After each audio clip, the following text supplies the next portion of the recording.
Look around you. If you pay attention, you will notice plastic everywhere. Plastic has become so much a part of our lives that we don't even notice it anymore.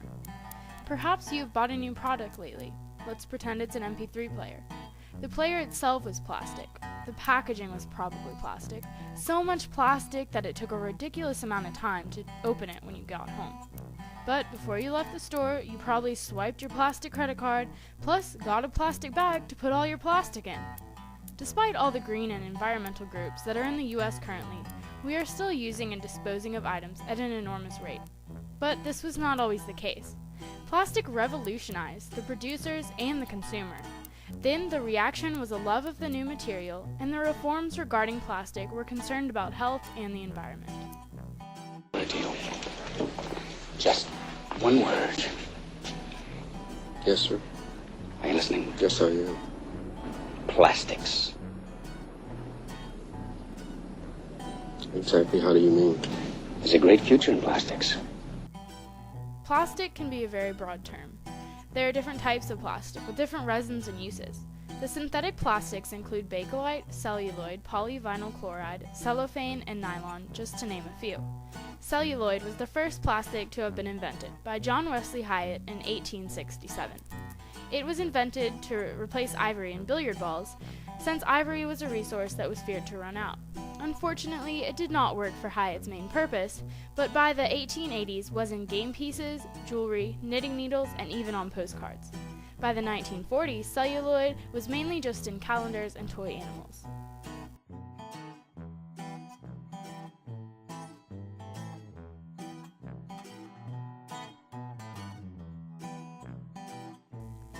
After a boom and bust with celluloid, in 1909 bakelite was invented.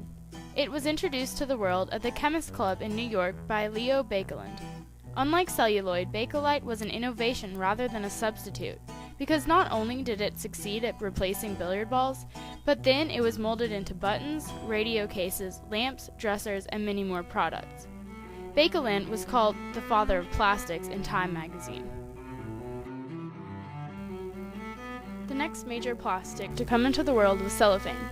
In 1930, in Winston-Salem, North Carolina, Camel Tobacco started wrapping cigarettes in cellophane to protect the tobacco inside. It became sanitary sensible to have items wrapped in plastic. This plastic wrapping became a symbol of sleek, sterile American way of life. In a DuPont brochure of the 1930s, it said that cellophane protects you from dirt's danger. Plastic wrappers covering food started hitting the shelves, and this gave food a longer shelf life. Later, in 1965, plastic bags were created because the bag-making industry needed an alternative to using so many trees, which environmental groups were concerned with at the time. In addition, in 1973, the plastic soda bottle was invented by Nathaniel Waithe because he thought plastic would sell soda better because it was thought to be more durable. The most frequent causes of plastic being invented were to make a better, more versatile product for more profit. This was capitalism at America's best. Plastic gave these producers a way to sell new and improved products. Even though plastic helped producers make improved products, plastic also served the United States in more significant ways. At the beginning of World War II, the plastic industry was a $3 billion per year business. As the war broke out, scientists made a new use for plastics. In 1941, the United States entered the war. Plastic became a substitute for metal in the war as there were shortages of aluminum and brass. This versatile material was used for more efficient parachutes and airplane tires, just to name a few of its wartime uses. Plastic production nearly tripled between 1940 and 1945. As plastic became more and more part of everyday life, it was promised to be limitless and never run out. At first, Americans balked at plastic because it took away the concept of durability, since plastic was made to be thrown away.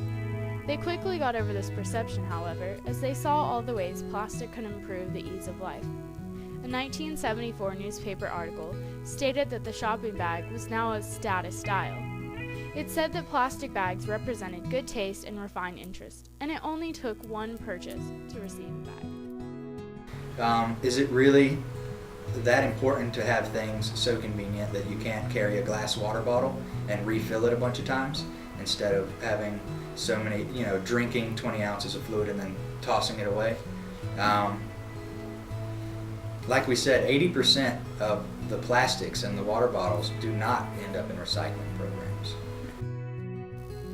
There were also negative reactions to plastic as well.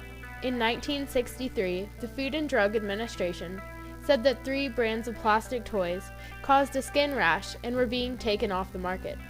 Also, in 1976, the Consumer Product Safety Commission recalled a plastic balloon toy on shelves of stores. Even though there were some scares of health problems associated with plastics in the mid-1900s, this did not stop consumers from going out and buying more and more plastic. In 1961 alone, consumption of synthetic plastics totaled an outstanding 6.3 billion pounds.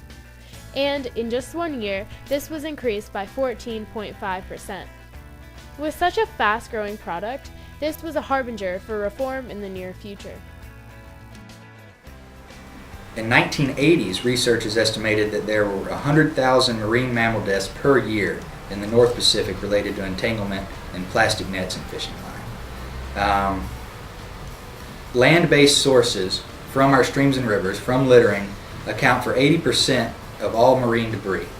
And then 90% of that debris is plastic.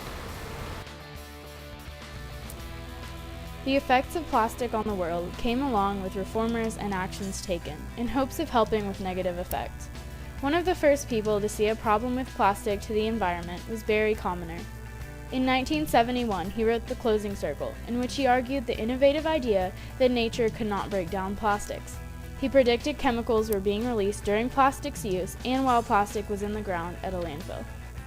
Also, in the 1970s, recycling was spoken of for the first time, after landfills began filling up at a disturbing rate. In addition, in the 70s, 4 women in California wrote a pamphlet about helping the environment by using less plastic to wrap items. This pamphlet hit the newspapers, but along with other reformers, this never effectively worked at reducing plastic consumption, as America still has this problem today. In addition to reformers trying to help America reduce plastic usage and help the environment, the government also entered the problem. In 1973, OSHA was looking into reports on workers in a plastic factory suffering at alarming rates from a rare liver cancer. In 1974, they passed a new exposure standard for plastic factory workers. In 1987, Congress passed the Plastic Pollution Control Act. This prohibited disposing of plastic in water, mandated fines for violating this law, and made all federal agencies responsible for enforcing this. Also, in 1993, the Plastic Container Act was passed by Congress. This mandated that every plastic container entering into interstate commerce must have its type of resin labeled on the bottom of the container. It had specific labeling for different types of resins, in addition to recycling promotion. Plastic did have some positive effects as well. An unforeseen effect was in 1992 when a rubber ducky container broke open in the middle of the ocean on the international date line. 29,000 duckies went free in the ocean and washed up on shores all over the world. This showed scientists ocean patterns and helped with research about ocean currents. Americans noticed from the beginning how helpful plastic can be to make lives easier by adding convenience and more options, but the overuse is becoming a huge problem for the health of people, animals, and the environment. Plastic revolutionized life for every creature on this earth.